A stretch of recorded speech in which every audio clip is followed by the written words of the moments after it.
going down sa ating situation ngayon,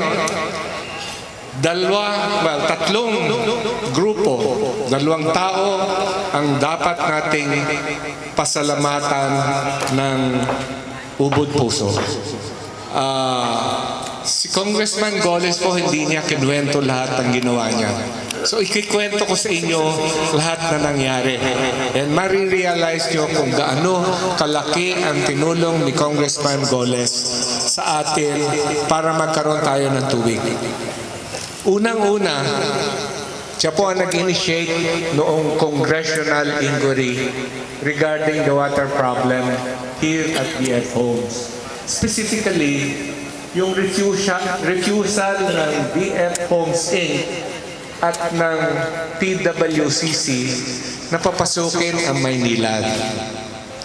So, nagkaroon po ng hearing, and doon sa hearing na yon, si Congressman Goles successfully passed, or the committee was convinced by Congressman Goles to pass a resolution compelling National Water Board resources to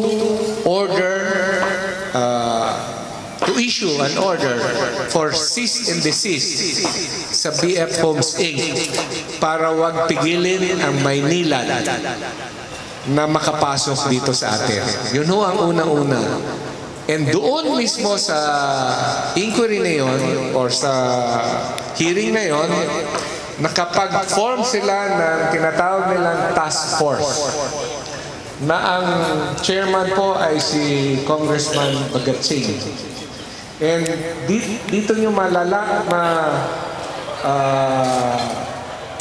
lalaman kung paano kalaki ang influensya ni Congressman Goles, sapagkat yung meeting noong task force ay ginawa 1 week after the hearing. Ganun kabilis. 1 week after the hearing, nagkaroon ng meeting ng task force. Ang problema po natin noon, merong court injunction to prevent Maynilad from coming in. So nagkaroon ng meeting yung task force, and himala po ang nangyari. Yung court injunction ni Judge Villanueva doon sa hearing, sa meeting na yon, nilift. Ang may kopya lang ho ang may dala ng kopya ang BF Homes Inc. lang. And ibinigay sa chairman ng task force. So ibig sabihin, wala nang hadlang na makapasok ang Maynilad dito sa atin. Hindi po natapos doon ang ginawa ni Congressman Goles. Kinabukasan, kasi nga lifted na ang injunction, siya mismo ang nag-ikot para ang Maynilad ay ituloy yung paghuhukay. And textmate na ho kaming dalawa, sapagkat pag-ikot niya, sinasabi sa akin, nandito na ang Maynilad sa Sinagtala. Hinuhukay na ulit yung aming kalye para install. So, talagang masisigyang finalo up na hanggang sa gawin talaga ng Maynilad na makabitan tayo. Hindi lang po yun. Nagkaroon tayo ng konting problema sa Las Piñas. Sino mga taga Las Piñas dito? Anyway, nahihirapan tayo sa local government ng Las Piñas. Ayaw payagan ang Maynilad na makapaghukay.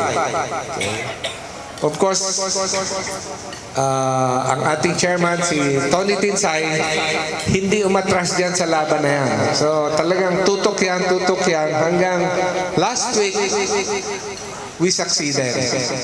Pumayag ang mayor na yung main pipes ay may kabit. Saka na lang pag-usapan yung papasok sa mga enclaves. Pero si Congressman Goles hindi tumigil. Kahit ang issue ay Las Piñas na, hindi nasakop ng Parañaque, sumulat po ang UBFI sa MWSS questioning the 10 pesos patong per cubic meter of water, na yun daw ay pupunta sa kabayaran ng right of way, which is illegal. Ang ginawa po ni Congressman Goles, sapagkat nakaisang buwan na hindi pa tayo sinasagot, sinulatan po niya ang Office of the Solicitor General, compelling MWSS, in this case, Maynilad, to answer our letter. And in that letter, which we will circulate to the Las Piñas enclaves, Maynilad explicitly indicated that 10 pesos is illegal and will never be added or charged to the homeowners. So kung may makikita kayong sign na ang mga taga Las Piñas hindi magbabayad, wag po kayong maniwala ron. Okay. Marami pa mangyayari, pero yung unang dapat gawin na yung main line ay maikabit, tuloy-tuloy na po yun.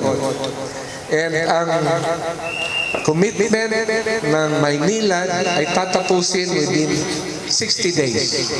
Although the contract with the contractor calls for 120 days. So tatapusin mo yan. So mag-uumpisa, pagka naikabit na yun, yung negotiations per association.